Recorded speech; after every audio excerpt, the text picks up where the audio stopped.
The thundering hooves of a dozen riders echoed across the Montana plains as Emma Valerian pressed her body flat against her mare's neck, urging the exhausted animal forward. Blood trickled down her arm from where a bullet had grazed her, and her lungs burned with each desperate breath. Behind her, the shouts of the men who had murdered her father and burned their homestead grew louder. The year was 1875, and in this untamed territory, justice was as scarce as rain in August. Emma's horse stumbled, nearly sending her tumbling to the ground. Tears blurred her vision as she patted the animal's heaving neck. "Please, just a little further," she whispered. The distant outline of a small town appeared on the horizon like a mirage. If she could reach it before her pursuers caught up, she might have a chance. The sound of a single gunshot cracked through the air. Emma's horse screamed and collapsed, throwing her forward. Pain exploded through her body as she hit the hard-packed earth. Dazed, she tried to scramble to her feet, but her ankle gave way beneath her. Her beloved mare lay motionless, eyes vacant, a bullet hole in its neck. Emma choked back a sob. The town was still a quarter-mile away. With a broken ankle and exhaustion threatening to overwhelm her, Emma began to crawl, dragging herself forward inch by painful inch. The riders were closing in, their horses' breath visible in the cool morning air. Emma knew what would happen if they caught her the same fate that had befallen her mother years earlier at the hands of ruthless men. Her father had spent years building their homestead, only to discover gold on their property last month. Now he was dead, and she was alone. As darkness threatened the edges of her vision, Emma spotted a lone figure on horseback emerging from the town. A tall man with broad shoulders, his face shadowed by a wide-brimmed hat, rode directly toward her. She tried to call out, but her voice emerged as little more than a hoarse whisper. The stranger reached her just as the band of pursuers closed in. He dismounted in one fluid motion, placing himself between Emma and the approaching men. "That's far enough," the man called out, his voice steady and deep. The leader of the pursuing group, a man with a jagged scar across his face, sneered. "This ain't your business, mister. The girl's comin' with us." "I believe the lady disagrees," the stranger replied, his hand hovering near the revolver at his hip. Emma clutched at the man's boot, her voice trembling with fear. "Please help me. They killed my father, burned our home. They'll kill me too." The stranger glanced down at her briefly, his green eyes assessing her bloodied state. He nodded almost imperceptibly before turning back to the group. 7 against 1 doesn't seem sporting, gentlemen." The scarred man laughed. "Then step aside and save yourself the trouble." What happened next unfolded so quickly that Emma could barely process it. The stranger drew his revolver with lightning speed, firing with deadly accuracy. 2 men fell from their horses before the others could even reach for their weapons. The remaining men drew their guns, but the stranger was already moving, diving behind a nearby rock and continuing to fire with precision. When the gunfire ceased, 4 of the pursuers lay motionless on the ground. The remaining 3, including the scarred leader, retreated, firing wildly as they fled. The stranger holstered his weapon and turned to Emma. She flinched as he approached, still terrified despite his intervention. "Easy now," he said gently, crouching beside her. "My name's Patrick Xavier. Most folks just call me Pat. I'm not going to hurt you." Emma's voice trembled as she spoke. "They'll come back, more of them. They always do." Patrick nodded solemnly. "Then we best get you somewhere safe." He carefully lifted her, mindful of her injuries, and placed her on his horse. "What's your name?" Emma Valerian," she whispered, clinging to consciousness. "Well, Miss Valerian, let's get you to the doctor." He mounted behind her, supporting her weight against his chest. As they rode toward the town, Emma felt the steady beat of Patrick's heart against her back, the only reassuring thing in a world that had collapsed around her. The town of Silver Creek was small but established, with a main street lined with wooden buildings. Patrick rode directly to a modest structure with a sign reading, "Dr. Henry Miller, Physician and Surgeon." Several townsfolk stopped to stare as he carried Emma's limp form inside.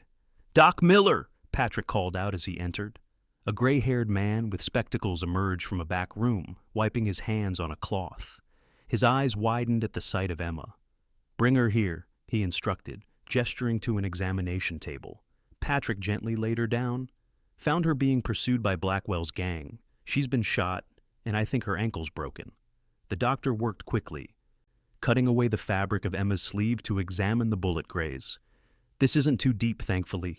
The ankle's another matter. What's your name, young lady?" Emma's eyes fluttered open. "Emma Valerian," she whispered. "She said they killed her father and burned her home," Patrick added. Dr. Miller nodded grimly. "Blackwell and his men have been terrorizing homesteaders all across the territory. Sheriff can't or won't do anything about it." He turned his attention back to Emma. "I'm going to clean these wounds and set your ankle. It's going to hurt." Emma nodded weakly. "I understand." Patrick moved to leave, but Emma's hand shot out, grabbing his wrist with surprising strength. "Please," she said, her voice trembling with fear. "Don't leave me alone." Something in her desperate plea seemed to resonate with Patrick. He hesitated, then nodded, pulling up a chair beside the examination table. "I'll stay right here, Miss Valerian." As Dr. Miller worked on her injuries, Emma bit down on a piece of leather to keep from screaming. Throughout the ordeal, Patrick remained, occasionally offering words of encouragement. When the doctor finally finished setting her ankle and bandaging her wounds, exhaustion overtook her, and she fell into a fitful sleep. Patrick stepped outside with Dr. Miller. "Will she be all right?" The doctor removed his spectacles, cleaning them with a handkerchief. "Physically, given time, the bullet only grazed her arm and the ankle will heal. Mentally," he shook his head. "That's another matter entirely. She's lost everything, it seems." Patrick glanced back at the sleeping woman. "She can't stay here. Blackwell will come looking for her. And where do you suggest she go? She's in no condition to travel far." Patrick was silent for a moment. "My ranch is about 10 miles north of town. She'd be safe there, at least until she heals enough to decide what she wants to do next." Dr. Miller raised an eyebrow. "That's unusually charitable of you, Xavier. Not that you aren't a decent man, but you've always kept to yourself." Patrick's expression remained impassive. No one deserves what Blackwell's gang does to people, especially not a woman on her own. The doctor studied him for a moment, then nodded. "Let her rest for the night. You can take her to your ranch in the morning, if she agrees." When Emma awoke the next morning, sunlight was streaming through the clinic's windows. For a brief, blissful moment, she forgot the horrors of the previous day. Then reality came crashing back, and a soft moan escaped her lips. "You're awake," came Patrick's voice from nearby. Emma turned to see him sitting in a chair, his hat resting on his knee. His face was clearer in the daylight, weathered by sun and wind, with a strong jaw covered by several days' worth of stubble. His green eyes were alert, but somehow sad. "You stayed," she said, her voice hoarse. "I said I would." He stood, pouring water from a pitcher into a cup. "Here, drink this." Emma tried to sit up, wincing at the pain that shot through her body. Patrick helped her, supporting her back with one large hand. "Thank you," she murmured, taking the cup. After she drank, Patrick sat back down, leaning forward with his elbows on his knees. "Miss Valerian, we need to discuss your situation. Blackwell and his men won't give up easily. This town isn't safe for you." Emma's hands trembled, spilling drops of water onto the blanket. "I have nowhere to go. They took everything. I have a ranch about 10 miles from here. It's isolated, well defended. You'd be safe there while you recover." When Emma didn't immediately respond, he continued, "I understand if you're hesitant to trust a stranger, especially a man, after what you've been through, but I promise you'll be safe. I have a housekeeper, Mrs. Thornton, who lives on the property. You won't be alone with me." Emma studied him, trying to discern his motives. There was nothing in his expression that suggested ulterior intentions, only a genuine concern that seemed at odds with his otherwise stoic demeanor. "Why would you help me?" she asked finally. A shadow passed over Patrick's face. "Let's just say I've seen what Blackwell does to those who stand in his way. I couldn't live with myself if I left you to that fate." Before Emma could respond, the door opened and Dr. Miller entered. "Ah, you're awake. Good. How's the pain?" "Bearable," Emma replied, though in truth her ankle throbbed mercilessly. The doctor checked her bandages and gave her a spoonful of bitter-tasting medicine. "Xavier here tells me he's offered you shelter at his ranch." Emma looked back at Patrick. I don't know what to do," she admitted, her voice trembling. "I'm afraid, no matter where I go." Dr. Miller patted her hand gently. For what it's worth, Miss Valerian, I've known Patrick Xavier for 5 years. He's a man of his word. If he says you'll be safe at his ranch, then you will be.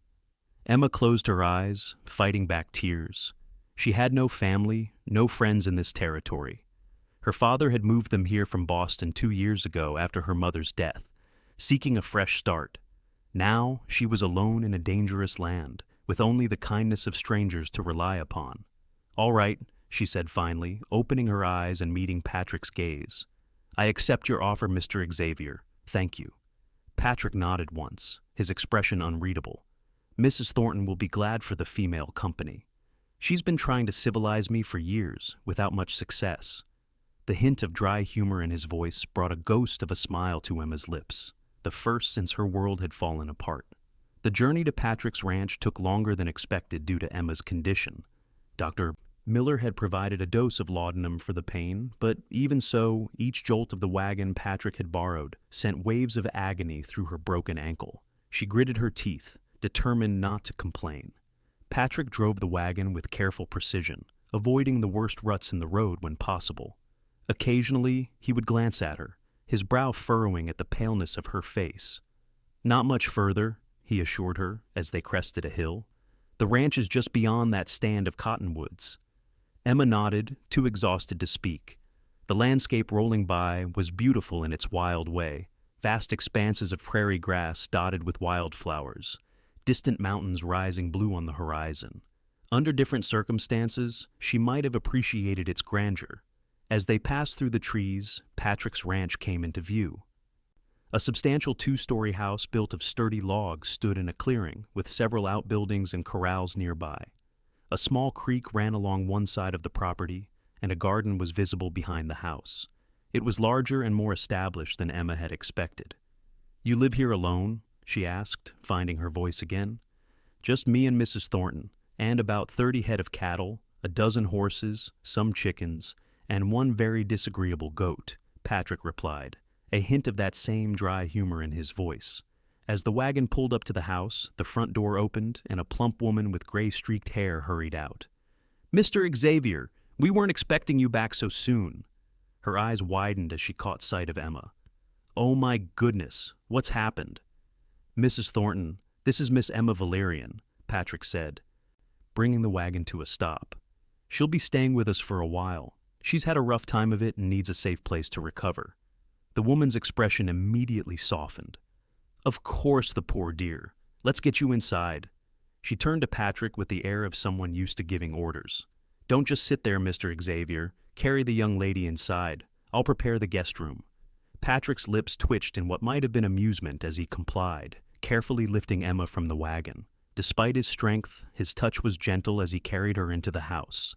Emma was surprised by the interior. While the outside was rustic, the inside was comfortably furnished with pieces that, while not extravagant, showed quality and care. A stone fireplace dominated one wall of the main room, and windows let in ample light. It felt like a home, not just a house. Mrs. Thornton bustled ahead of them, leading the way upstairs to a pleasant bedroom with a view of the mountains. Patrick set Emma down on the bed, stepping back as Mrs. Thornton took over. "I'll leave you in Mrs. Thornton's capable hands," he said. "I need to see to the horses and send one of the hands to return the wagon to town." After he left, Mrs. Thornton helped Emma change into a clean nightgown she produced from a chest of drawers. "This was Mr. Xavier's sister's," she explained. "She visited last summer, but lives back east now. I'm sure she wouldn't mind you using it." As the older woman helped her settle in, Emma found herself curious about Patrick. "How long have you worked for Mr. Xavier?" "Going on 4 years now," Mrs. Thornton replied, plumping pillows behind Emma's back. "Came out here after my husband passed. Mr. Xavier was just starting his ranch then, needed someone to keep house. We've got an arrangement that works well for both of us." She paused, studying Emma. "He doesn't usually bring strangers home. Must be something special about you." Emma felt heat rise to her cheeks. "He saved my life. I have nowhere else to go." Mrs. Thornton's expression softened. "That sounds like him. For all his standoffish ways, he can't abide seeing someone in trouble." She patted Emma's hand. "Rest now. I'll bring you some soup later." Left alone, Emma gazed out the window at the distant mountains. For the first time since witnessing her father's murder, she allowed herself to truly weep, the sobs wrenching painfully from her chest. She cried until exhaustion claimed her, falling into a deep sleep filled with nightmares of fire and gunshots. Over the next few days, Emma remained largely confined to bed, her body needing time to recover from both her injuries and the trauma she had endured. Mrs. Thornton was a constant presence, bringing food, changing bandages, and providing companionship. Patrick, however, was largely absent, appearing only briefly each evening to inquire about her condition. On the fourth day, feeling stronger, Emma insisted on getting up. Mrs. Thornton helped her dress in another of Patrick's sister's garments, a simple blue cotton dress that hung slightly loose on Emma's slender frame. "Mr. Xavier said you might like to sit on the porch if you're feeling up to it," Mrs. Thornton said. "The fresh air would do you good." With Mrs. Thornton's support and a pair of crutches Patrick had fashioned, Emma made her way downstairs and out to the wide front porch. A comfortable chair with cushions had been placed to provide a view of the ranch's activities. Emma sank into it gratefully, extending her splinted ankle carefully before her. The mountain air was crisp and clean, a welcome change from the bedroom's confines. From her vantage point, she could see several men working with horses in a corral. Patrick was among them, his tall figure easily distinguishable. As if sensing her gaze, he looked up. After a brief conversation with one of his ranch hands, he walked toward the house. "Miss Valerian," he greeted her, removing his hat as he approached. "It's good to see you up and about." "Thank you for the crutches," Emma replied, "and for everything else. I haven't properly thanked you for saving my life." Patrick shrugged, seeming uncomfortable with her gratitude. "Anyone would have done the same." "We both know that's not true," Emma said quietly. "Most would have ridden the other way when they saw Blackwell's gang." He didn't respond directly to this, instead gesturing toward the corral. "I need to finish with the horses. Will you be comfortable out here for a while?" Emma nodded, sensing his desire to change the subject. "Yes, thank you. It's lovely to be outside again." As Patrick returned to his work, Emma watched the activity of the ranch with interest. Two men were mending a fence near the barn, while another led a string of horses to a watering trough. It was a peaceful scene, so at odds with the violence she had experienced. Her attention kept returning to Patrick. There was a quiet competence in the way he handled the young horse he was training, firm but never cruel. The animal seemed to respond to his patience, gradually accepting the saddle Patrick was introducing it to. Later, as the sun began to set, painting the sky in brilliant oranges and pinks, Patrick returned to the porch. He stood silently for a moment, looking out at the view. "Your ranch is beautiful," Emma said, breaking the silence. "It's taken a lot of work," he replied. "But yes, I think so too." "How long have you been here?" Patrick leaned against the porch railing.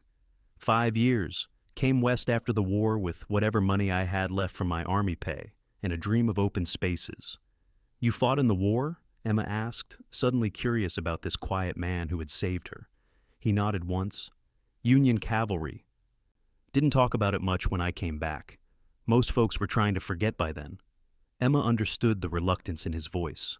Her own father had fought, coming home a changed man. "My father was at Gettysburg," she offered. "He never spoke of it either." Patrick's expression softened slightly. "Your father? He was a good man?" Emma felt tears threatening again. "The best. After my mother died from fever 2 years ago, it was just the two of us. He brought us west for a fresh start." Her voice trembled as she continued. "He found gold on our property last month. Just a small vein, but enough to make us comfortable. Someone must have talked. Blackwell and his men came at dawn 3 days ago." She couldn't continue, the memory of her father's final moments too painful to voice. Patrick didn't press her for details. Instead, he said quietly, "I'm sorry, Emma. No one should have to witness such things." It was the first time he had used her given name, and somehow the simple gesture of familiarity broke through her reserve. Tears spilled down her cheeks, and her shoulders shook with silent sobs. To her surprise, Patrick moved to kneel beside her chair. He didn't try to touch her or offer empty platitudes. He simply remained, a steady presence, until her tears subsided. "I keep seeing it," she whispered. Every time I close my eyes, my father on his knees, begging them to let me go. The shot, the flames. I couldn't even bury him properly. When you're stronger, Patrick said, his voice low and serious. If you want to go back, to say goodbye properly, I'll take you. You won't go alone.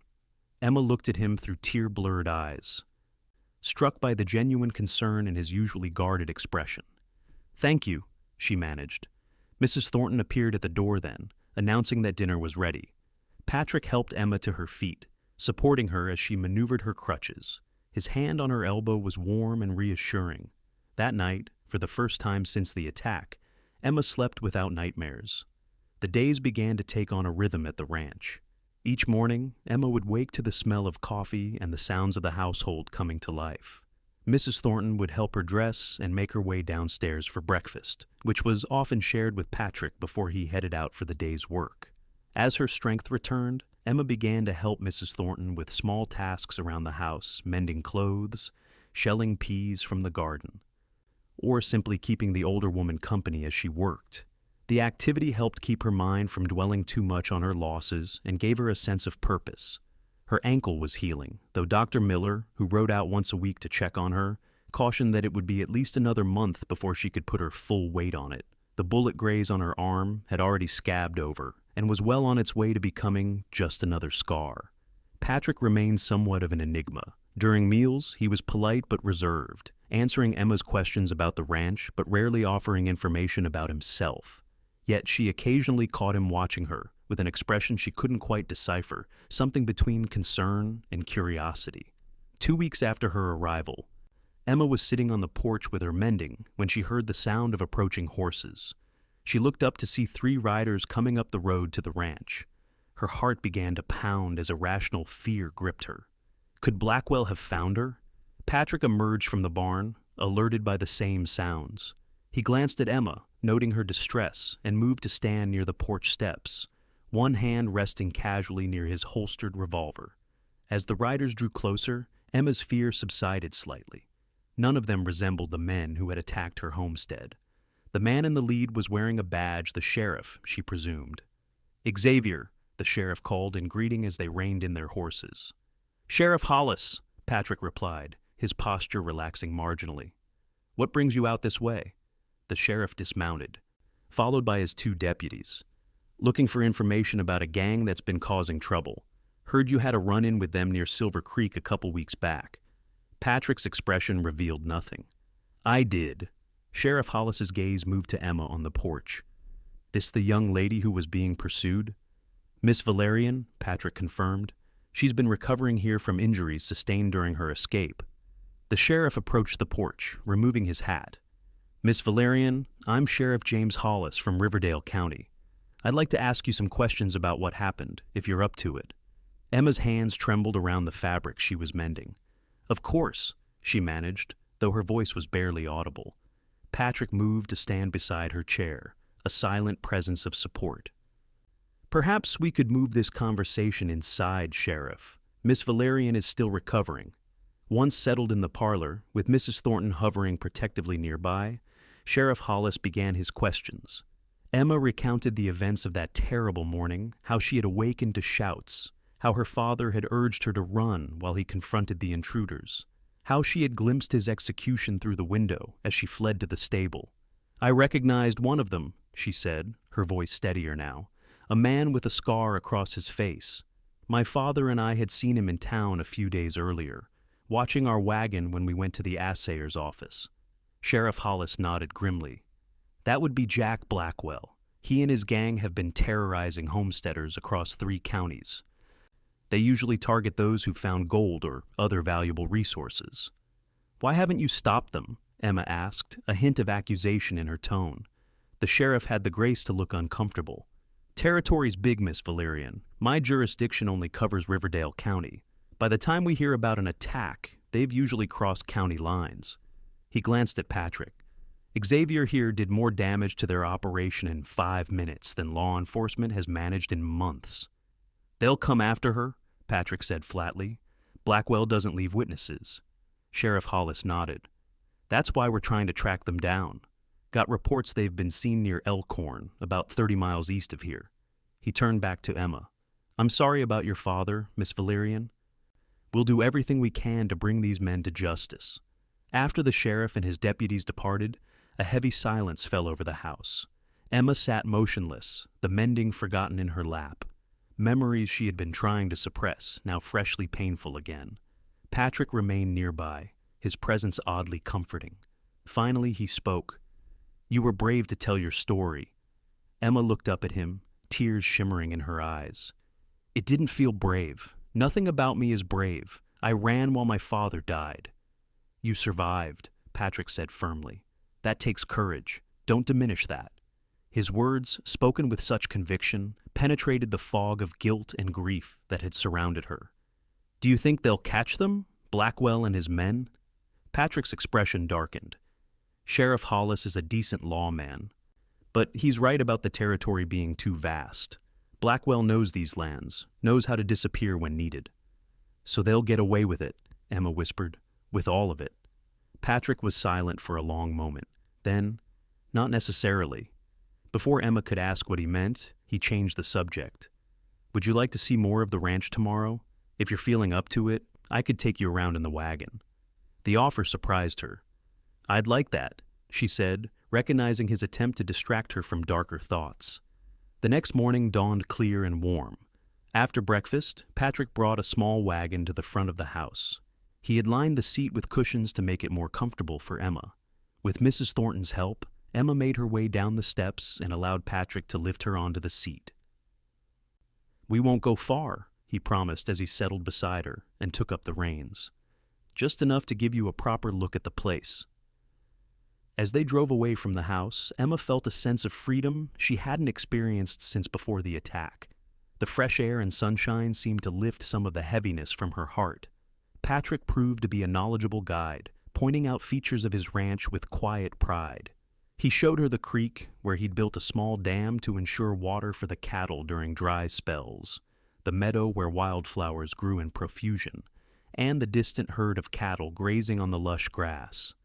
How much land do you have? Emma asked, genuinely interested. About 500 acres, Patrick replied. Not the biggest spread in the territory, but enough for my purposes. And you built all this yourself? A slight smile crossed his features. Had help. Good men who work for me, some who moved on after we got the place established. Mrs. Thornton keeps us all in line. He gestured toward a distant ridge. That's the northern boundary there. Beyond that is public land, good for grazing, but not much else. They stopped by the creek, and Patrick helped Emma down from the wagon. He spread a blanket on a grassy spot beneath a cottonwood tree, then assisted her in settling comfortably with her injured ankle extended before her. From a saddlebag, he produced a canteen of water and some wrapped food Mrs. Thornton had prepared bread, cheese, and dried apple slices. They ate in companionable silence, listening to the gurgling of the creek and the occasional call of a meadowlark. I haven't felt this peaceful in a long time, Emma admitted, leaning back against the tree trunk. Even before. She trailed off, unable to complete the thought. Patrick nodded, seeming to understand. The land has a way of healing, if you let it. That's what I found, anyway. After the war? Emma asked gently. He was quiet for so long that she thought he might not answer. Then, after everything, the war, yes, and what came after. He picked up a small stone, turning it over in his fingers. I came west because I couldn't find peace back home in Pennsylvania. Too many ghosts. The personal admission, offered without prompting, surprised Emma. She sensed that Patrick Xavier was not a man who often shared his thoughts or feelings. Do you still see them? The ghosts? She asked softly. His green eyes met hers, and for a moment, the carefully maintained guard he kept slipped, revealing depths of pain and experience she hadn't glimpsed before. Sometimes, less often now. He tossed the stone into the creek, watching the ripples spread. They fade, with time. Never completely, but enough to live with. In that moment, Emma felt a connection to this quiet, reserved man that transcended their brief acquaintance. He understood loss and grief in a way few others might. It was why he had stopped to help her that day on the plains he recognized in her, the same pain he had carried. "Thank you," she said, the words containing multitudes of meaning beyond simple gratitude. Patrick held her gaze for another moment, then nodded once, the guard slipping back into place. But something had changed between them. A bridge crossed that couldn't be uncrossed. They returned to the house before Emma became too tired, but the outing had done her good. That night, as she lay in bed, she found herself thinking about Patrick not as her rescuer or benefactor, but as a man with his own history of pain and healing. For the first time since arriving at the ranch, she allowed herself to wonder what it might be like to stay, not just until she recovered, but longer. The thought both comforted and frightened her. The next few days brought a noticeable shift in Emma and Patrick's interactions. While still respectful of her space and privacy, he began to seek out her company more deliberately. In the evenings, after the day's work was done, he would join her on the porch or in the parlor, sometimes reading quietly from one of the books in his modest library, other times engaging her in conversation about the ranch, the territory, or her life before coming west. Emma found herself looking forward to these moments. Patrick was an attentive listener, genuinely interested in her stories of growing up in Boston, her father's work as a bookkeeper, her mother's love of music and art. In turn, he gradually shared more about himself, his childhood on a small farm in Pennsylvania, his 3 years serving in the Union Cavalry, his journey west after the war. One evening, as they sat on the porch watching a spectacular sunset paint the sky in shades of gold and crimson, Patrick broached a subject they had both been avoiding. "Have you thought about what you'll do when you're fully recovered?" Emma's hand stilled in her lap.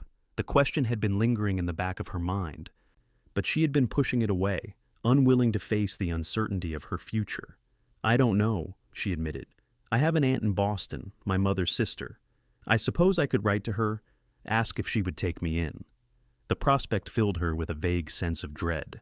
Aunt Martha was a stern, disapproving woman who had opposed her sister's marriage and subsequent move west. Or perhaps I could find work in one of the larger towns. I'm educated enough to be a school teacher, perhaps. Patrick was silent for a moment, his profile outlined against the fading light. "You could stay here," he said finally, his voice carefully neutral, "if you wanted to. The ranch could use a woman's touch beyond what Mrs. Thornton provides. And she's not getting any younger, she could use the help." Emma's heart quickened at his words. "As what?" "Your housekeeper?" Patrick turned to look at her directly, his expression unreadable in the gathering dusk. "As whatever you want to be, Emma." The implication hung in the air between them, neither acknowledging it directly. Emma found herself at a loss for words, caught between hope and fear. Before she could formulate a response, the sound of approaching horses broke the moment. Patrick stood, his posture instantly alert. In the fading light, they could make out 3 riders approaching fast. "Get inside," Patrick said, his tone brooking no argument. "Tell Mrs. Thornton to bring my rifle." Emma hurried inside as quickly as her healing ankle would allow, finding Mrs. Thornton already alert to the approaching riders. "Mr. Xavier wants his rifle," Emma gasped. The older woman moved with surprising speed to a cabinet in the hallway, extracting a Winchester repeating rifle. "Take this to him," she instructed, then turned to a smaller drawer and pulled out a revolver. "And keep this with you, just in case." Emma hurried back outside, handing the rifle to Patrick. He checked it quickly, then positioned himself at the edge of the porch. "Stay behind me," he said quietly. As the riders came into the yard, Emma felt a chill of recognition. Though not among those who had attacked her homestead, she had seen one of them in town before a known associate of Blackwell's gang. "That's far enough," Patrick called, raising the rifle to his shoulder. The riders stopped, the leader raising his hands in a gesture of mock surrender. "Easy there, Xavier. We're just passing through. Looking for some hospitality." "You're not welcome here, Reeves," Patrick replied, his voice hard. "Turn around and ride out." The man called Reeves smiled, an unpleasant expression that didn't reach his eyes. "That's not very neighborly, especially when we've come with a message from Jack Blackwell himself." Emma couldn't suppress a small sound of fear at the mention of Blackwell's name. Reeves's gaze shifted to her, and his smile widened. "Ah, there she is, the little lady Blackwell's been looking for." He tipped his hat with exaggerated courtesy. Blackwell sends his regards, Miss Valerian. Says he's mighty upset about how you disappeared before you could properly meet. He's offering a reward for information about your whereabouts. You can tell Blackwell he's welcome to come collect her himself, Patrick said, his finger steady on the rifle's trigger. I'll be waiting. Reeves's smile faltered slightly. You're making a mistake, Xavier. Blackwell doesn't forget, and he doesn't forgive. Neither do his friends. That includes the folks who own the big spreads around here, folks who control the water rights you depend on. Is that a threat?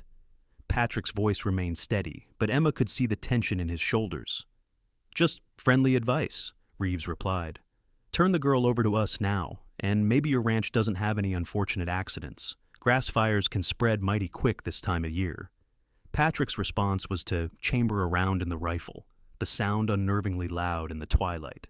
Last chance, Reeves, ride out. For a tense moment, Emma was certain violence would erupt. Then Reeves laughed, a harsh sound with no humor in it. Have it your way, Xavier, but remember we offered you a choice. He wheeled his horse around. Blackwell will be interested to know where the girl is, and who's protecting her. As the three riders galloped away, Emma realized she was trembling. Patrick lowered the rifle and turned to her. Are you all right? She nodded, unable to find her voice. The reality of the danger she had brought to Patrick's doorstep was overwhelming. I'm so sorry, she finally managed. I've put you and Mrs. Thornton in danger. I should leave. No. Patrick's voice was firm. That's exactly what they want. You're safer here than anywhere else right now. But your ranch can be defended, he finished for her. I won't let them drive you away, Emma. Not when you've just started to heal. He looked toward where the riders had disappeared into the gathering darkness. I'll send one of my hands to alert Sheriff Hollis in the morning. For tonight, we'll post extra guards. That night, despite Patrick's assurances, Emma slept fitfully. Dreams of fire and violence plagued her. Only now Patrick and Mrs. Thornton were among the victims, their deaths on her conscience. She awoke before dawn, her nightgown damp with sweat, a decision crystallizing in her mind. She couldn't stay.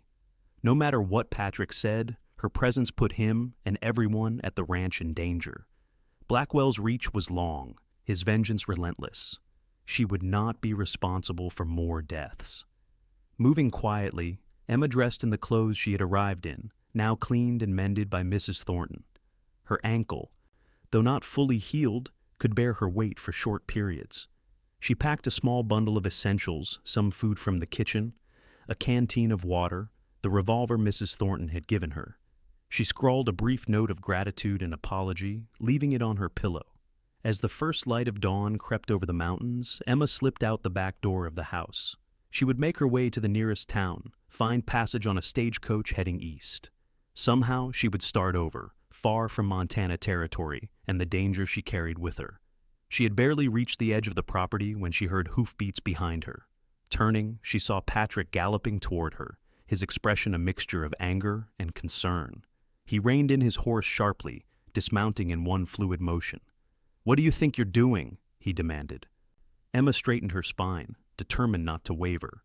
"What I should have done days ago, leaving before I bring more trouble to your door.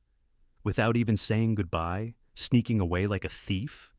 "I left a note," she replied, her voice trembling despite her resolve. "It was better this way, cleaner." Patrick took a step toward her. "Better for whom, Emma? Not for me, and I don't think for you either." "You don't understand?" she insisted. "Blackwell won't stop. He'll burn your ranch to the ground, kill your people, all because of me. I can't have that on my conscience." "So you'd rather face him alone? Walk right into his hands by trying to leave on your own?" Patrick's voice rose in frustration. "Do you think I could live with that on my conscience?" Emma hadn't considered it from that perspective. She faltered, her certainty wavering. Patrick's expression softened slightly. "Emma, listen to me. Running doesn't solve anything. It just postpones the reckoning. Believe me, I know." "What choice do I have?" she whispered, her voice trembling with fear. "I can't fight men like Blackwell. I'm not strong enough." "You're stronger than you know," Patrick said, taking another step toward her. "And you're not alone. Not anymore." He reached out, gently taking her elbow to support her as she wavered on her still healing ankle. Come back to the house. Please. Let's face this together." Emma looked up into his green eyes, seeing in them a determination and something else, something that made her heart quicken. Slowly she nodded. "All right." He helped her mount his horse, then swung up behind her. As they rode back to the ranch, Emma leaned slightly into the solid warmth of his chest, feeling safer than she had since the attack. Back at the house, Mrs. Thornton was waiting, her expression a mixture of relief and exasperation. "There you are! Nearly gave me a heart attack when I found your note." She ushered Emma inside, fussing over her as if she were a wayward child. Patrick followed them in, his expression thoughtful. "Mrs. Thornton, would you mind giving Miss Valerian and me a moment alone?" The housekeeper raised an eyebrow, but nodded, retreating to the kitchen with a meaningful glance at Emma. When they were alone in the parlor, Patrick paced for a moment before turning to face Emma. "I have a proposition for you," he said, his voice unusually hesitant. Emma sat on the edge of a chair, her heart racing with nervous anticipation. "What kind of proposition?" Patrick ran a hand through his hair, a gesture she had come to recognize as a sign of his discomfort. "This isn't how I planned to ask, and maybe it's too soon, but circumstances being what they are."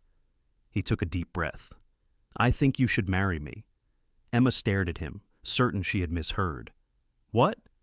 "Marry me," he repeated, more firmly this time. "As my wife, you'd have legal protection. The ranch would be partly yours. Blackwell and his men might threaten a single woman on her own, but a married woman with property and connections is a different matter." "You're proposing marriage as protection?" Emma wasn't sure whether to be flattered or offended. Patrick's expression softened. "Not just protection, Emma. I care for you. More than I expected to. More than I've cared for anyone in a very long time." He moved to kneel beside her chair, taking her hands in his. "I know it's sudden. I know we're still learning about each other, but I believe we could build something good together, something real." Emma's mind whirled with conflicting emotions. Patrick was offering her safety, security, a home. But marriage? To a man she had known for mere weeks. Yet, as she looked into his eyes, she saw sincerity there, and something that might be the beginnings of love. And hadn't she herself wondered what it would be like to stay at the ranch, to build a life here? "I don't want you to marry me out of pity or obligation," she said softly. Patrick's grip on her hands tightened slightly. "This isn't about pity, Emma, and the only obligation I feel is to my own heart." He paused, seeming to struggle for words. "I was lost for a long time after the war. Building this ranch gave me purpose, but not peace, not until you came." His words touched something deep within her, a longing for connection she had buried beneath grief and fear. "I'm afraid," she admitted, "not of you, but of what might happen, of losing someone else I care about." "Fear is part of living," Patrick said gently, "but we can face it together." He reached up to brush a strand of hair from her face, his touch feather light. "I'm not asking for an answer right now. Think about it. Talk to Mrs. Thornton if you need a woman's perspective. Just don't run away again." Emma nodded, still overwhelmed by his proposal. "I won't," she promised. As Patrick rose to leave, she caught his hand. "Patrick, thank you for everything." He smiled then, a full smile that transformed his usually solemn features. "Don't thank me yet, Emma Valerian. You haven't tried my cooking." The unexpected humor broke the tension, and Emma found herself laughing for the first time since the attack. The sound seemed to please Patrick immensely.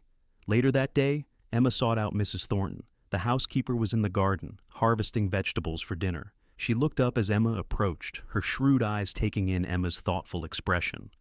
"So, he asked you then?" Mrs. Thornton said, without preamble. Emma blinked in surprise. "You knew?" The older woman snorted softly. "Been watching him work up the courage for days. Never seen Mr. Xavier so tied up in knots over anything." She patted the bench beside her. "Sit down before you fall down. That ankle still needs rest." Emma sat, grateful for the older woman's directness. "He says it's not just about protecting me. And do you believe him?" Emma considered the question carefully. "I think so, but it's all happened so quickly. We barely know each other." Mrs. Thornton's expression softened. Sometimes the heart knows what it wants before the head catches up. She resumed her harvesting, hands moving efficiently among the plants. I've known Patrick Xavier for 4 years. In all that time, I've never seen him look at anyone the way he looks at you, like a man who's found water after crossing a desert. The description brought a flush to Emma's cheeks. But marriage, it's so permanent. Life's permanent, dear, Mrs. Thornton replied sagely, and shorter than you think. The question isn't whether you know him well enough, yet it's whether you want to know him better, every day, for the rest of your lives. Put that way, the answer seemed clearer to Emma.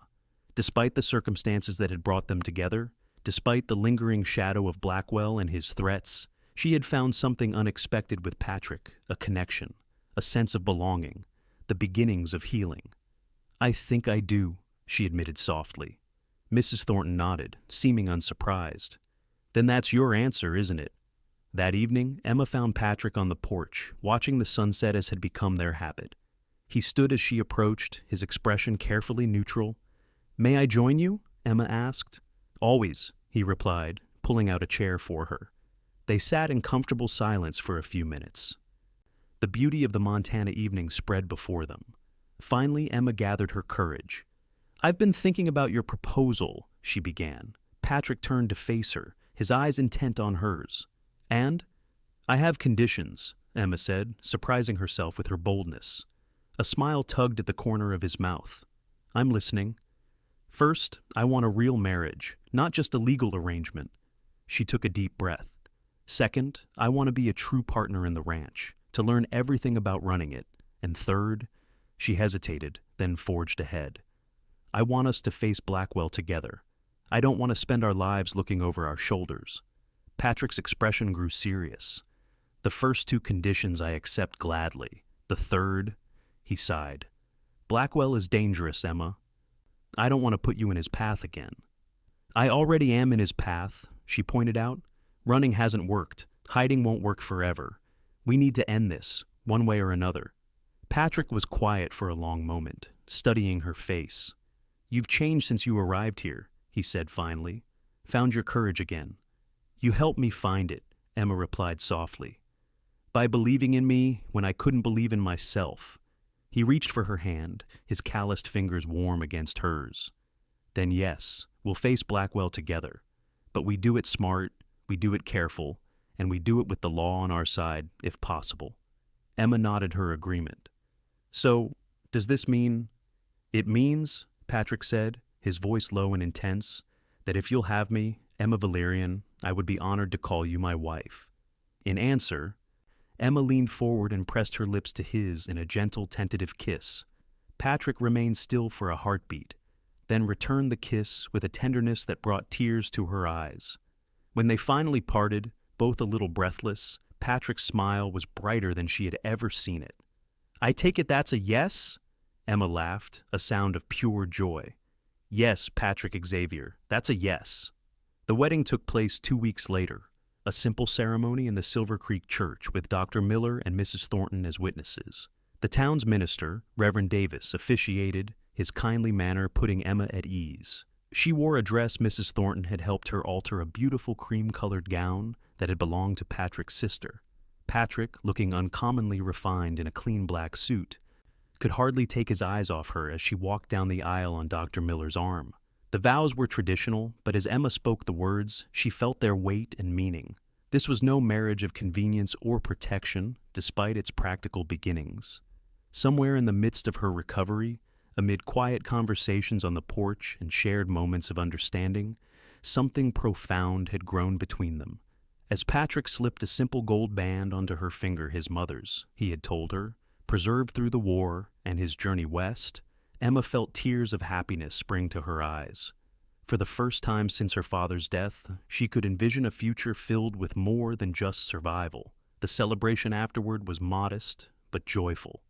Several of Patrick's ranch hands and a few townsfolk joined them for a meal at the town's small hotel. Sheriff Hollis made an appearance, offering congratulations and a promise to keep them informed about efforts to track down Blackwell's gang. Don't let that shadow your happiness today, he advised. We'll get them in time.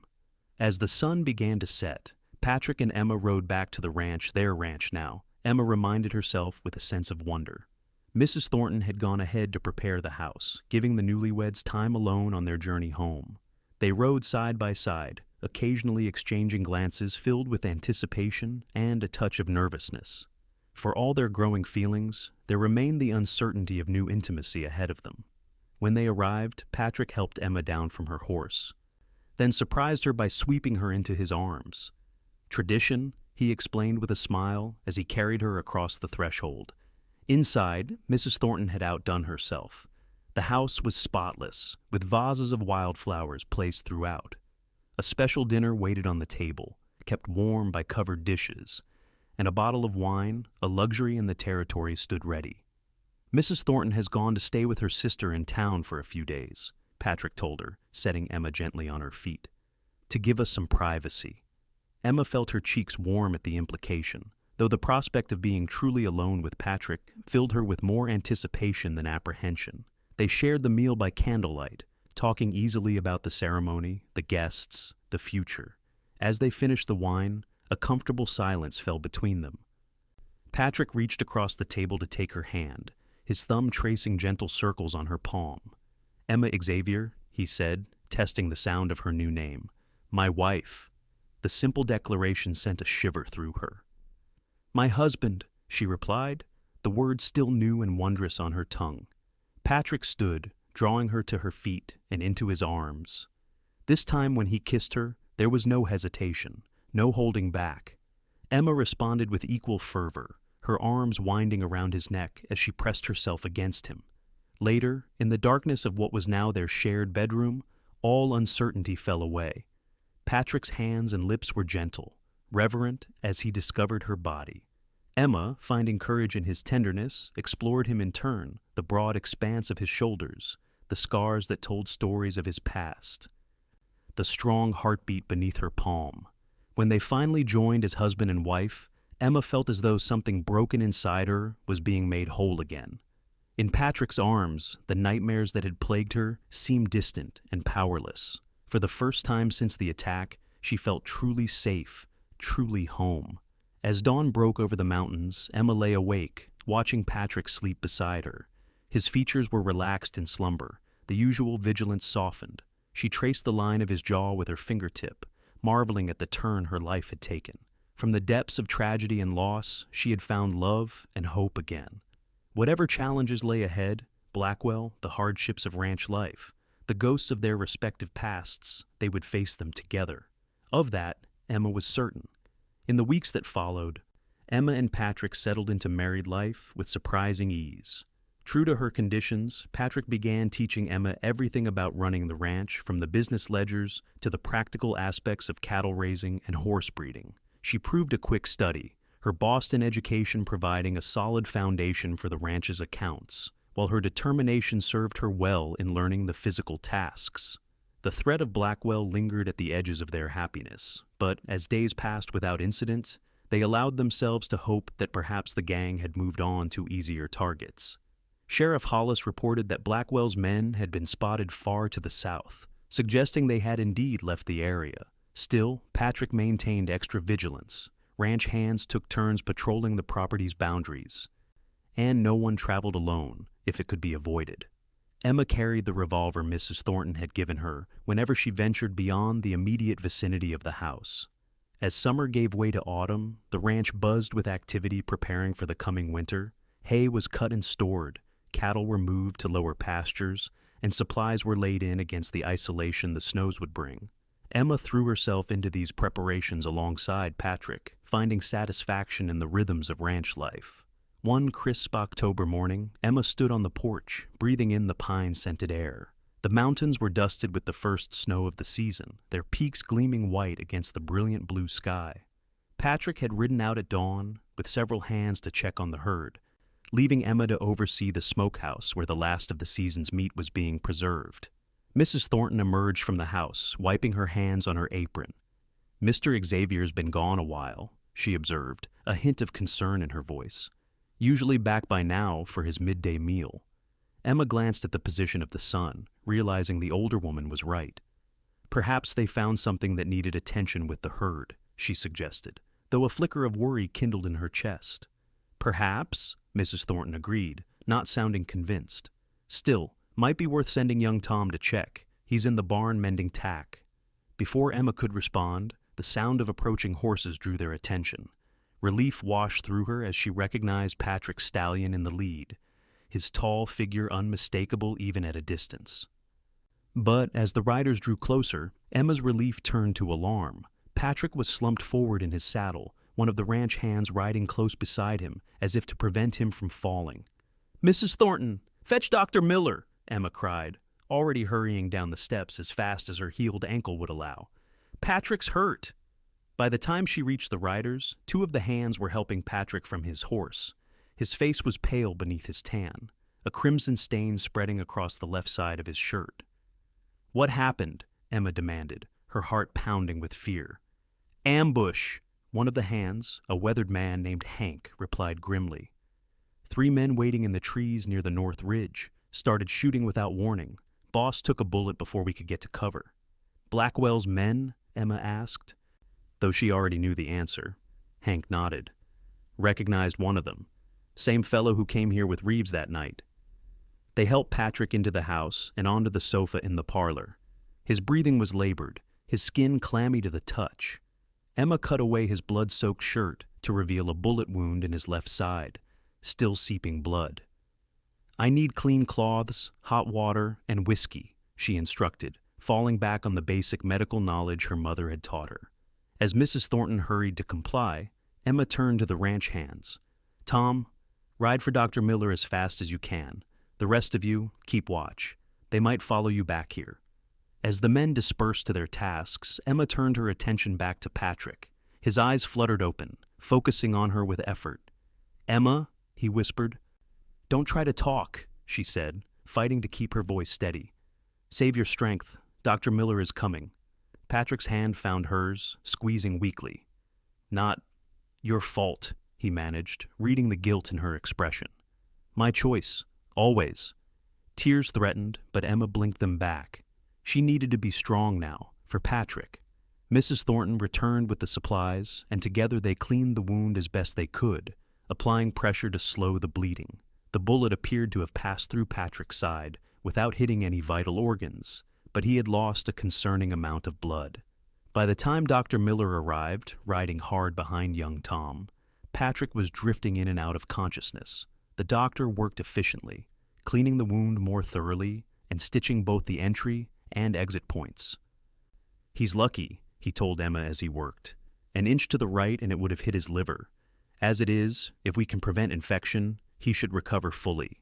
Emma nodded, relief warring with a deeper anger. This was Blackwell's doing a warning, a message that nowhere was beyond his reach. The fear she had lived with since her father's murder threatened to overwhelm her again, but she pushed it aside. Patrick needed her clear-headed and strong. For 3 days, Emma barely left Patrick's side. She changed his bandages, coaxed him to drink broth and water, and monitored for signs of fever that would indicate infection.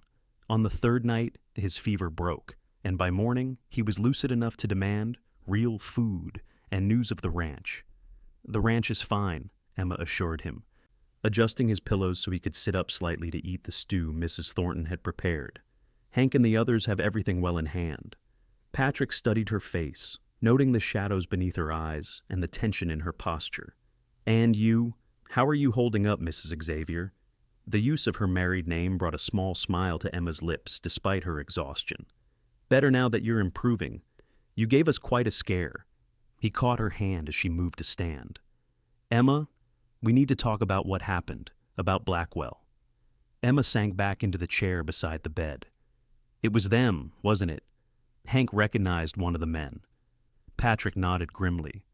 "A warning shot across the bow. They could have killed me if they'd wanted to. We were completely exposed. They wanted me wounded, wanted me to bring the message back here." His expression hardened. "They want us afraid, looking over our shoulders, waiting for the next attack." "It's working," Emma admitted quietly. "I am afraid, not for myself, but for you, for Mrs. Thornton, for everyone on this ranch." "Fear is what Blackwell trades in," Patrick said. "It's how he controls people, how he's avoided justice for so long." He shifted, wincing at the pain the movement caused. But I'm done being afraid, Emma, and I think you are too. Emma met his gaze, seeing the determination there. What are you suggesting? It's time to end this, not just for us, but for everyone Blackwell has terrorized. Patrick reached for her hand again. Sheriff Hollis has been trying to build a case against Blackwell for months, but witnesses are afraid to come forward. Between your testimony about your father's murder and this attack, we might have enough to convince the territorial governor to send in federal marshals. Emma considered his words. The prospect of facing Blackwell, of testifying against him, sent a cold shiver down her spine.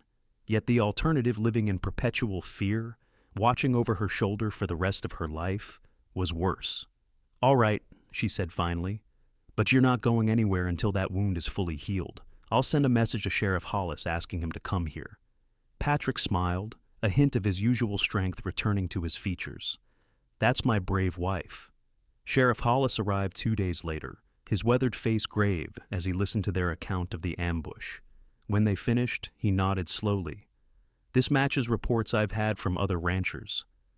Blackwell's getting bolder, moving beyond just targeting those with gold claims. He's trying to control the whole territory through fear." He looked from Patrick, still confined to bed, to Emma. "Your testimonies would make a difference, especially yours, Mrs. Xavier, as a direct witness to your father's murder. But I won't lie to you. It's dangerous. Blackwell has friends in high places, people who benefit from his activities." "We understand the risks," Emma said firmly. "But as my husband said, we're done being afraid." Sheriff Hollis studied her with new respect. "In that case, I'll ride to Helena myself, present your statements to the territorial governor, and request federal intervention. It might take time, but it's our best chance at bringing Blackwell to justice permanently." After the sheriff departed, Emma sat by Patrick's bedside, a mixture of determination and apprehension filling her. "Do you think it will work?" she asked quietly. Patrick reached for her hand. "I don't know, but it's the right thing to do, and that counts for something." His expression softened as he looked at her. "You're remarkable, Emma Xavier. Do you know that? Most women would have broken under what you've endured. Instead, you've grown stronger." Emma leaned down to kiss him gently. "I had a good example to follow." The weeks that followed were tense but uneventful. Patrick recovered steadily from his wound, chafing under Emma's insistence that he limit his activities until fully healed. By early November, he was back to most of his normal duties, though Emma noticed he tired more quickly than before. They had heard nothing from Sheriff Hollis since his departure, and as the days passed, Emma found herself scanning the horizon more frequently, jumping at unexpected sounds. The first heavy snow of the season arrived, blanketing the ranch in white and bringing a temporary sense of security. Few would brave the mountain passes in such conditions, not even Blackwell's men. The evening of the first snowfall, Emma and Patrick sat before the fire in the parlor. Mrs. Thornton had retired early, leaving them alone with the crackling flames and their thoughts. "A penny for them," Patrick said, noticing Emma's distant expression. She smiled, turning to face him. "I was just thinking about how much has changed in a few months. If someone had told me in the spring that by winter I would be married, running a ranch, and preparing to testify against the most dangerous man in the territory, I would have thought them mad." Patrick reached for her hand, pulling her gently from her chair onto his lap. "Regrets?" Emma settled against him, careful of his still healing wound. "None. Despite everything, perhaps, because of everything, I'm happier than I ever expected to be again." She traced the line of his jaw with her fingertips. "When I came here, I was broken, Patrick. You helped me believe in myself again, in the possibility of happiness." He captured her hand, pressing a kiss to her palm. "You did the same for me, you know. I was just existing before you arrived, going through the motions of living without really being alive." Their lips met in a kiss that deepened quickly. Hands exploring with the growing familiarity of lovers who were still discovering each other. When they finally broke apart, both breathless, Patrick's eyes had darkened with desire. "Mrs. Xavier," he murmured against her neck, "I believe we should continue this discussion upstairs." Emma laughed softly, rising from his lap and extending her hand. "I believe you're right, Mr. Xavier." Later, lying in the warmth of their bed while snow continued to fall outside, Emma felt a profound sense of peace despite the uncertainties that still lay ahead. Whatever came, they would face it together. That knowledge was enough for now. The snow continued for 3 days, transforming the landscape into a pristine expanse of white. When it finally stopped, the sun emerged to create a dazzling brilliance that was almost painful to the eyes. Life on the ranch settled into its winter routine, tending to the sheltered livestock, mending equipment, and preparing for the spring that seemed impossibly distant. A week after the snowfall, as Emma was helping Mrs. Thornton preserve the last of the autumn apples, the sound of approaching horses broke the midday quiet. Patrick, who had been working in the barn, emerged with his rifle in hand, caution having become second nature. Emma moved to the window, squinting against the snow's glare. "It's Sheriff Hollis," she called to Patrick, relief evident in her voice. "And there are others with him, 3 riders I don't recognize." Patrick lowered his rifle. "The marshals, perhaps," he said, moving to join Emma at the window. "Let's hope they bring good news." They went out to greet the arrivals, Emma pulling a shawl around her shoulders against the biting cold. Sheriff Hollis dismounted, stomping snow from his boots as he approached. "Mr. and Mrs. Xavier," he greeted them. "Hope we're not intruding." "Not at all," Patrick replied. "Come inside, all of you. It's too cold for conversation out here." Once inside, with Mrs. Thornton bustling to provide coffee and food for the visitors, Sheriff Hollis made introductions. "These gentlemen are Federal Marshals Davis, Johnston, and Wells. They've been sent by the territorial governor to investigate the allegations against Jack Blackwell and his associates." Marshal Davis, a tall man with a neatly trimmed beard and alert eyes, stepped forward. "Mrs. Xavier, Mr. Xavier, the sheriff has briefed us on your experiences with Blackwell's gang. We'd like to hear the details directly from you, if you're willing." Over the next few hours, Emma recounted the attack on her homestead and her father's murder, while Patrick described the ambush that had left him wounded. The marshals listened intently, occasionally asking clarifying questions, but mostly allowing them to tell their stories in their own words. When they finished, Marshal Davis nodded gravely. "Your testimonies align with reports we've gathered from other victims across 3 counties. It's a pattern of intimidation, extortion, and violence that the territorial governor is determined to end." "What happens now?" Emma asked. "We continue building our case," Marshal Johnston replied. "We're gathering evidence and statements from other witnesses. When we have enough, we'll move to arrest Blackwell and his key associates." "And in the meantime?" Patrick inquired. "Blackwell knows we've spoken out against him. The attack on me wasn't random." Marshal Davis exchanged glances with Sheriff Hollis before responding. "We understand your concern, Mr. Xavier. That's why we've assigned Marshal Wells to remain in the area, providing protection for you and other key witnesses until Blackwell is in custody." Emma felt a mix of relief and continued apprehension. Having a marshal nearby would help, but Blackwell's reach was long, and his resources seemed limitless. "We appreciate the protection," Patrick said, voicing Emma's unspoken thoughts. "But Blackwell has spies everywhere. How can we be sure information about your investigation won't get back to him?" "We can't be entirely sure," Marshal Davis admitted candidly, "which is why we're moving quickly and quietly. The fewer people who know the details, the better." He leaned forward, his expression earnest. "What we're asking of you takes courage, but it's the only way to end Blackwell's reign of terror permanently." Emma reached for Patrick's hand, drawing strength from his steady presence.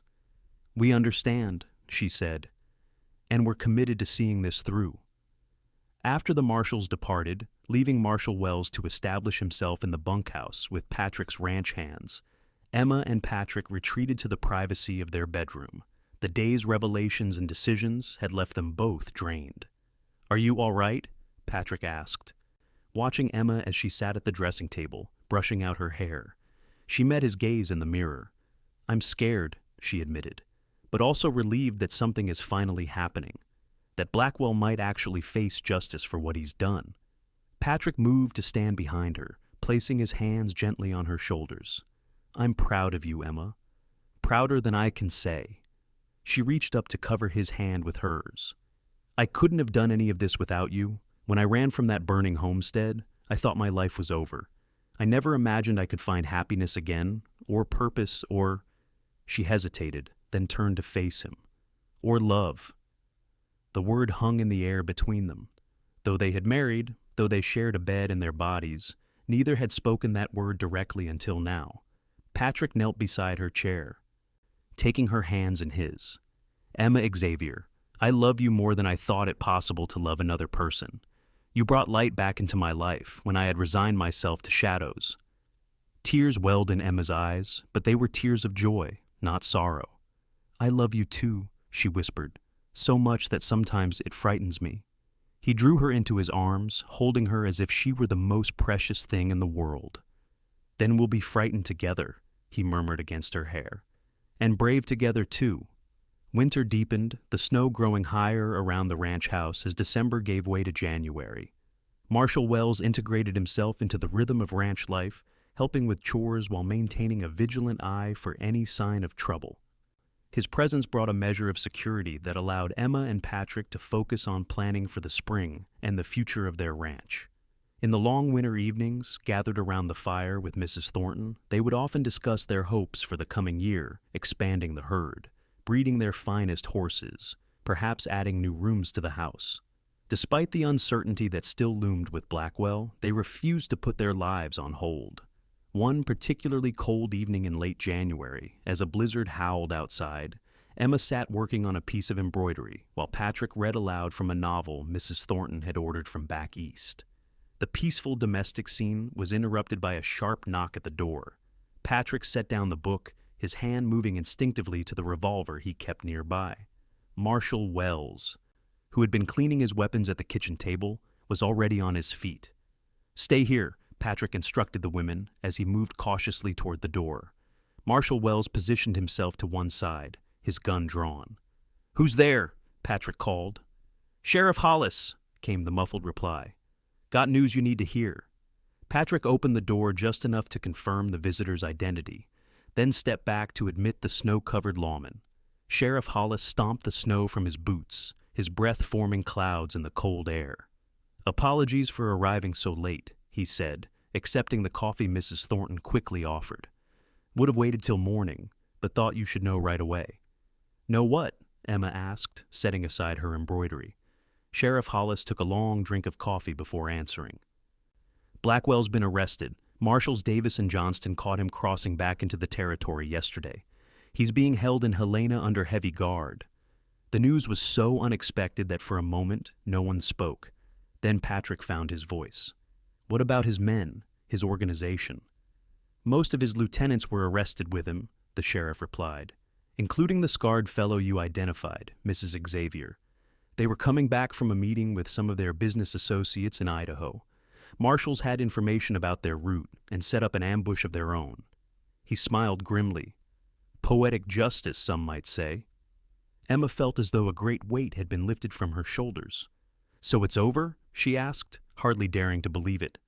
"Not entirely," Sheriff Hollis cautioned. "There will be a trial. You'll both need to testify, along with other witnesses. But with the evidence the marshals have gathered, including documents found in Blackwell's possession, his conviction is all but certain." Marshal Wells, who had been listening quietly, nodded in agreement. "The territorial governor is determined to make an example of Blackwell. The days of outlaws running roughshod over Montana are coming to an end."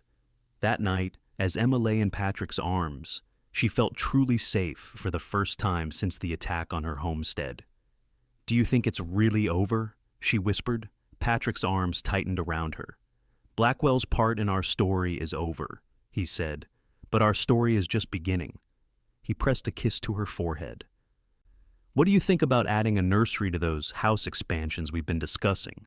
Emma propped herself up on one elbow, looking down at her husband in the dim light. "Patrick Xavier, are you suggesting what I think you're suggesting?" He smiled up at her, a tender expression that still had the power to make her heart race. "I'm suggesting that this ranch could use the patter of little feet in the future. If you're amenable to the idea, Mrs. Xavier." Emma leaned down to kiss him, pouring all her love and hope into the gesture. "I am very amenable to the idea, Mr. Xavier. Very amenable indeed." The trial of Jack Blackwell and his associates took place in Helena in early April, as the first signs of spring were beginning to emerge from winter's grip. Emma and Patrick traveled to the territorial capital together. their testimony forming a crucial part of the prosecution's case. Standing in the courtroom, facing Blackwell directly for the first time, Emma felt a momentary surge of the old fear. The man's cold eyes seemed to bore into her as she recounted her father's murder, but she refused to look away or falter in her testimony. Patrick sat in the gallery, his steady presence giving her strength. When the verdict came guilty on all counts, Emma felt not triumph, but a quiet sense of closure. No punishment could bring her father back or erase the trauma she had endured, but justice had been served. The court sentenced Blackwell to hang, his associates to lengthy prison terms in the territorial penitentiary. As they left the courthouse, Patrick took Emma's hand in his. "You were magnificent in there," he said softly. "Your father would have been proud." Emma squeezed his hand, blinking back tears. "I think he would be more proud of what comes next," she replied, her free hand moving instinctively to her abdomen, where the first signs of their child had begun to show. Patrick's eyes widened with understanding, then filled with joy. "Emma, are you certain?" She nodded, a smile breaking through her tears. "Dr. Miller confirmed it before we left for Helena. We'll have a new addition to the Xavier family by autumn." Patrick gathered her into his arms, heedless of the passers-by on the busy Helena street. "I love you," he whispered against her hair, "more than I can ever express." Summer brought lush green growth to the ranch, the cattle fat and content in the high meadows. Emma's pregnancy progressed without complications, her body changing to accommodate the new life within. Patrick watched these changes with wonder and occasional concern, insisting she rest more often and delegate tasks she would normally handle herself. "I'm with child, not made of glass," Emma would protest, though she secretly treasured his attentiveness. Mrs. Thornton proved an invaluable source of practical advice and maternal wisdom, having raised 5 children of her own. She supervised the preparation of the nursery, a sunny room adjacent to the main bedroom, and taught Emma to knit tiny garments for the baby's arrival. As her time grew closer, Emma found herself reflecting on the journey that had brought her to this point.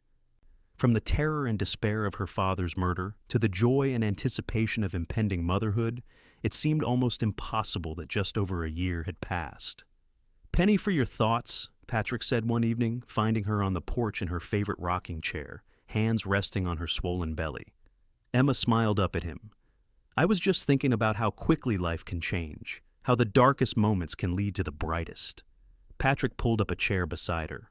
"Regrets?" he asked, echoing a question from months earlier. She reached for his hand, placing it where their child kicked vigorously.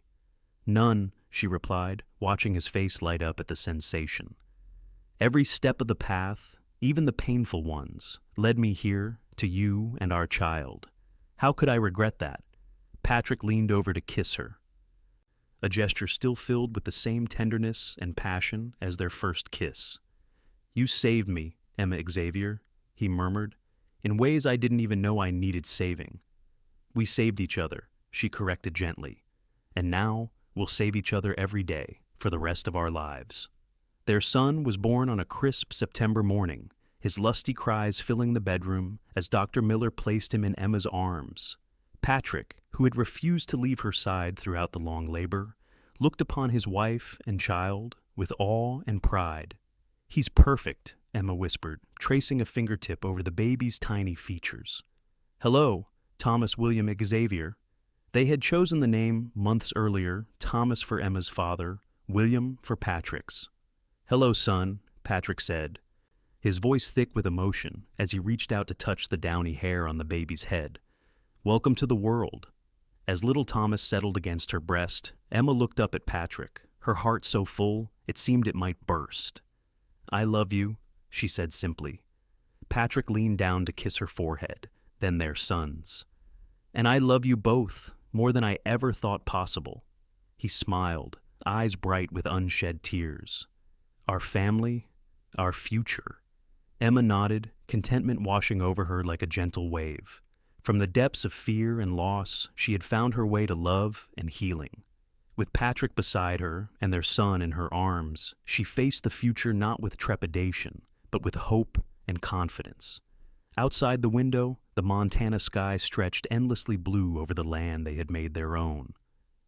A new chapter was beginning, one they would write together, day by day, season by season, year by year. And Emma Xavier, whose voice had once trembled with fear, now spoke with the steady assurance of a woman who had found her place in the world, her voice, and her heart's true home.